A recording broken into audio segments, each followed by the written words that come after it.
ఒకప్పుడు ఏడాదికి 10 సినిమాలు, 15 సినిమాలు తీసిన హీరోలున్నారు. నడిచిపోయినియి. 2 నష్టం వస్తే మూడిట్లో కవర్ అయ్యేది. ఇప్పుడు ఏడాదికో, ఏడాదిన్నరకో, 2 ఏళ్లకో సినిమా తీస్తున్నారు హీరో.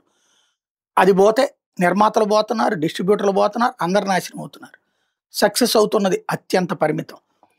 చివరికి రొడ్డకొట్టుడు స్టోరీని మార్చి అదే తరహాల్లో స్టోరీలు తప్పించి సాధిస్తున్నది తక్కువ ఫిల్మ్ ఇండస్ట్రీ. ఇప్పుడు హీరో సెంట్రిక్ ఫిల్మ్ ఇండస్ట్రీ అయిపోయింది.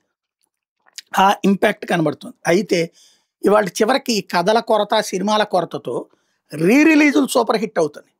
ఖుషి సూపర్ హిట్టా, లేకపోతే కనుక ఒక్కొక్క సినిమాలు, పాత సినిమాలు సూపర్ హిట్ అవుతున్నటువంటి పరిస్థితి. ఇప్పుడు వాటిట్లో రేపు 14వ తారీఖున శివ సినిమాని తీసుకొస్తున్నారు.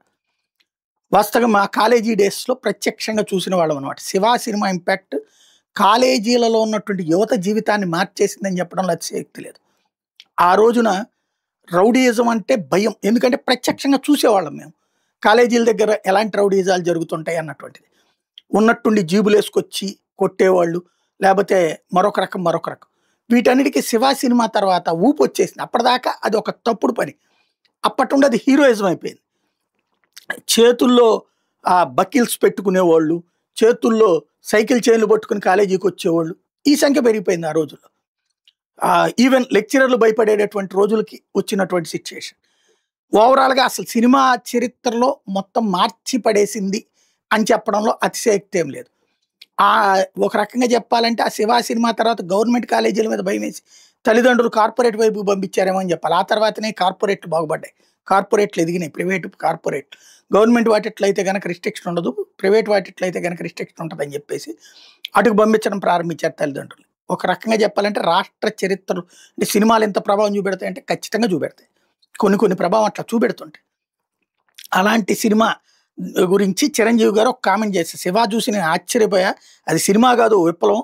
తెలుగు సినిమా కొత్త నిర్వచనం ఇచ్చింది. ఆ మూవీలో హీరో సైకిల్ చైన్ లాగే సీన్ ఎప్పటికీ మర్చిపోలేంది. Nagarjuna acting fantastic. అమల, రఘువరన్ ఇలా ప్రతి ఒక్కళ్ళు తమ పాత్రలకు ప్రాణం పోశారు. ఈ చిత్రాన్ని మరోసారి ప్రేక్షకుల ముందుకు తీసుకొస్తున్న మంచి ప్రయత్నం. ఈ సినిమా విషయంలో రామ్ గోపాల్ వర్మ విజన్ గురించి ప్రముఖంగా చెప్పుకోవాలి. Camera angles, lights and sounds wow అనిపించినాయి. ఈ యువ దర్శకుడు తెలుగు సినిమా భవిష్యత్తు అని అప్పుడే నాకు అనిపించింది. Hats off to Ram Gopal Varma. చిత్ర బృందానికి నా హృదయపూర్వక శుభాకాంక్షలు అంటూ చిరంజీవి అభినందిస్తా ఒక వీడియో రిలీజ్ చేశారు.